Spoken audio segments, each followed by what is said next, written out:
Submit করা হলো chief adviser মহোদয়ের কাছে, সেই রিপোর্টটা আমরা রিলিজ করব।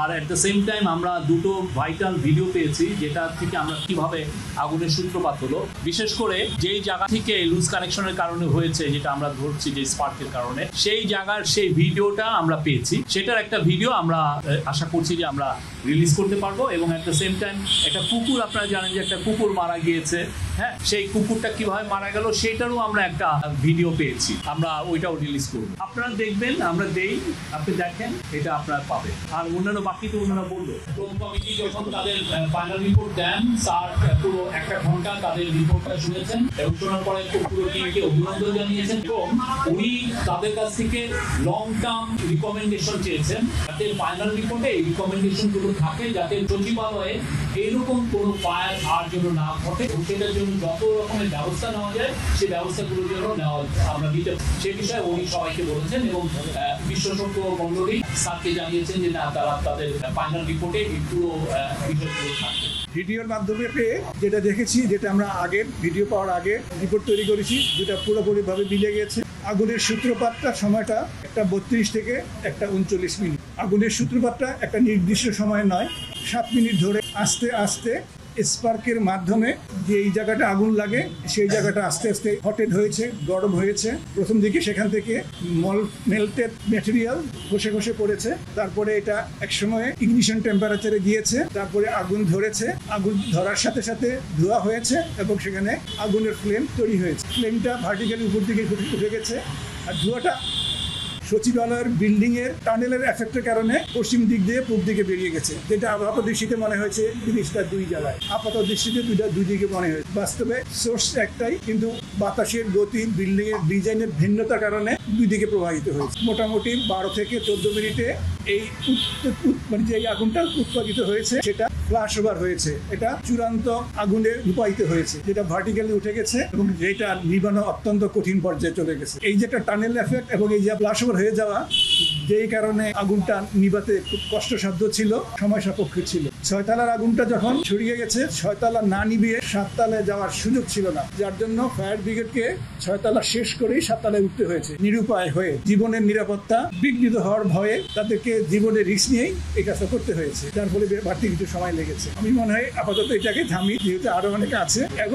এবং এই যে জিনিসটা আমরা বললাম মুখে, এটা আমরা প্রাথমিকভাবে ফায়ার ডায়নামিক্স থেকে একটা রিপোর্ট তৈরি করি। পরবর্তী পর্যায়ে পুলিশের সিআইডি ডিপার্টমেন্ট ওইখানকার ভিডিওগুলো সংরক্ষণ করেছিল, সেটা আমাদেরকে দেখে আমাদের এই অঙ্ক করা জিনিস আর ভিডিও জিনিস 99% মিলে গেছে। মোটামুটি ভাবে নিশ্চিত হয়েছি যে আগুনটা এইভাবেই সৃষ্টি হয়েছে, এইভাবেই প্রভাগেট হয়েছে। আরেকটা জিনিস বলতে ভুলে গেছি, সেটা হচ্ছে আগুনটা প্রাথমিকভাবে সচিবালয়ের উত্তর দিক থেকে দেখা গেছে, দক্ষিণ দিকে দেখা যায় না, যেটা বাড়ি থেকে সচিবালয়ে আমরা দেখি। সচিবালয়ে যখন দেখা গিয়েছে সেটা কিন্তু আগুন উৎপত্তির প্রায় 1.5 থেকে 2 ঘন্টা পরে। ততক্ষণে আগুনটা লোকালাইজ 2টা পয়েন্টে মনে হয়েছে, একটা 6 তলায়, একটা 8 তলায়। বাইরে থেকে মনে হয়েছে 2 টাকা আলাদা, অনেক দূরে।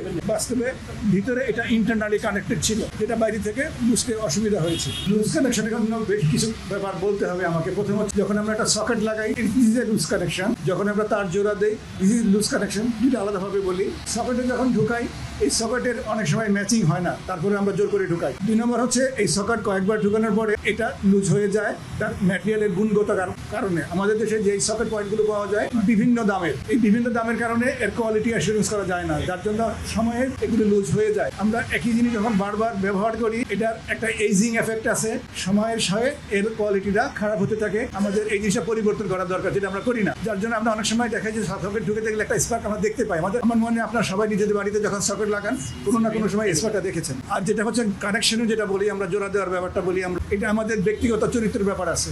নিয়ম অনুযায়ী একটা তারের জোড়াটা হওয়া উচিত জাংশন টু জাংশন, কিন্তু আমরা মাঝখানে 2টা তার জোড়া দিয়ে পেঁচাই, একটা ট্যাপ দিই। এটা একটা অনিয়ম, কিন্তু এটা আমরা করে অভ্যস্ত। অল্প সময়ের ক্ষেত্রে এটা চলে, কিন্তু দীর্ঘ সময়ের ক্ষেত্রে এই জাতীয় ট্যাপ পেঁচানোটা উচিত নয়। কারণটা হচ্ছে এই ট্যাপগুলো যে গামটা থাকে, যে গামটা কোনোটা 6 মাস, কোনোটা 1 বছর করে গামটা চলে যায়, যার জন্য এই ট্যাপের আর গুণগত মানটা থাকে না। কিন্তু তখন আমরা পরিবর্তন করি না, যখন সময়ের পরিবর্তন সাথে সাথে এখানে একটু লুজ হয়, গরম হয় এবং এই ট্যাপের গুরুত্বটা শেষ হয়ে যায়। আমরা এটা খেয়াল করি না। এটা আমাদের অভ্যাসগত কারণ, আমাদের চরিত্রগত কারণ, আমাদের ভুল। এ থেকে অ্যাভয়েড করার সবচেয়ে পদ্ধতি, নিয়ম আমাদের দেশে আইনে আছে। প্রতি বছর আমাদের লাইনগুলো চেক করার কথা, যেটা আমরা 10 বছরে করি না। এটা আমাদের ভুল। প্রত্যেকটা বড় বড় প্রতিষ্ঠানে রেগুলার একটা চেক লিস্ট তৈরি করে এগুলো চেক করা উচিত, চেক করা দরকার এবং এটাকে লোড দিয়ে টেস্ট করা দরকার। আমরা করি না, যেটা এখন গার্মেন্টস ফ্যাক্টরি রেগুলার ভিত্তিতে করে, কিন্তু আমাদের সরকারি ব্যক্তিগত জীবনে আমরা এগুলো করি না, আমরা ভুলে যাই। এখান থেকে উৎপত্তি, এখান থেকে শুরু। অর্থাৎ লুজ কানেকশনের মধ্যে যেটা ব্যাপার সেটা হচ্ছে আসলে আমাদের অভ্যাসে আসতে হবে, বছরে একবার হোক 2 বছরে একবার হোক উই হ্যাভ টু চেক যে কোনটা লুজ আছে, কোনটা ঠিক আছে, উই হ্যাভ টু চেক এবং রিপেয়ার করা উচিত। রেগুলার মেইনটেনেন্স করার সুযোগটাই আমাদের থাকবে, বাকি সব প্রশাসনিক। আমরা আমাদের সুপারিশ থাকবে এটা রেগুলার মেনটেন করা হোক, বিএনবিসি নিয়ম মেনে কতদিন পরে পরে করা উচিত, কিভাবে করা উচিত আমরা সেগুলি সাজেস্ট করবো, কিন্তু করবে কি না, কিভাবে করাবে এটা প্রশাসনিক ব্যাপার। এটা আমাদের কথা বলার সুবিধা আছে বলে আমি মনে করছি না।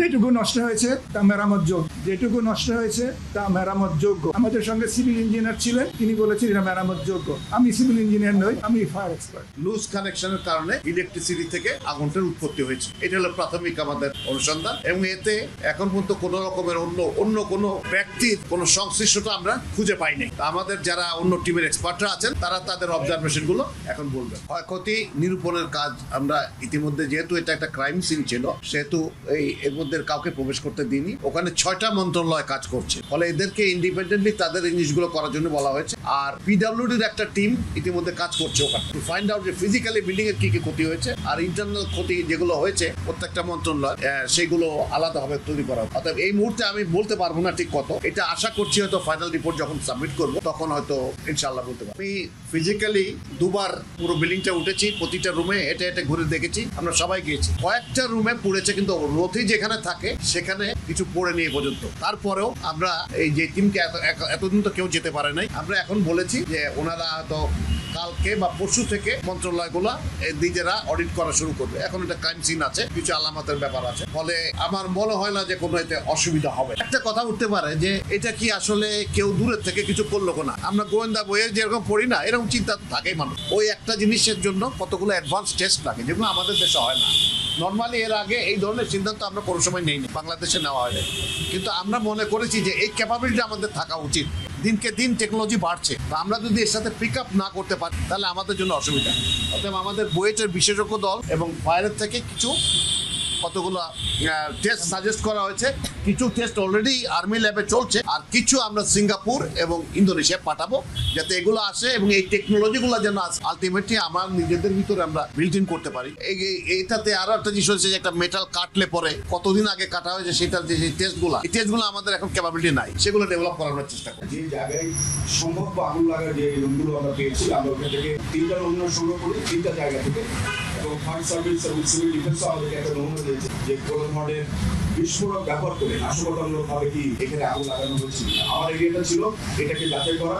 এই নমুনাগুলো সংগ্রহ করে আমাদের বাংলাদেশ সেনাবাহিনীর একটা চমৎকার একটা উচ্চমানের একটা আইডি ফিউশন সেন্টার আছে। এই আইডি ফিউশন সেন্টারে বিভিন্ন ধরনের হাই এন্ডের আপনার এক্সপ্লোসিভ ডিটেক্টরস আছে, যেমন মাস স্পেক্ট্রোমিটার, তারপর আইটেমাইজার এক্সপ্লোসিভ ডিটেক্টর। এই ধরনের মেশিনগুলোতে আমরা কয়েকবার করে টেস্ট করি, আসলে আমরা কোনো ধরনের এক্সপ্লোসিভ ব্যবহার করার মতো কোনো ধরনের সংশ্লিষ্টতা আমরা দেখি। যে নমুনাটা আমরা পেয়েছি, এই নমুনাতে আসলে কোনো ধরনের এক্সপ্লোসিভ কন্টেন্ট ছিল না। তো এরপরে আমরা আরো নিশ্চিত হওয়ার জন্য আমাদের একটা ডগ স্কোয়াড আছে, যেটা যারা এক্সপ্লোসিভ ডিটেক্ট করতে পারে স্নিপিং এর মাধ্যমে গন্ধ শুকে, তাদেরকে নিয়ে এসে আমরা যে কয়টা ফ্লোরে আগুন লেগেছে প্রত্যেকটা ফ্লোরে আমরা ওদেরকে দিয়ে সার্চ করেছি। তার সাথে আমাদের এক্সপ্লোসিভ শুটিং টিম যেটা ছিল তারাও সার্চ করেছে। আমরা আসলে এক্সপ্লোসিভ ব্যবহার করার মতো কোনো ধরনের এক্সপ্লোসিভ ব্যবহার করার মতো আসলে কোনো ধরনের কোনো আলামত বা কোনো কিছু আমরা পাই। তো এটা ছিল আমাদের পক্ষ থেকে আমি যেটা নিয়ে আমি কাজ করেছি। ধন্যবাদ।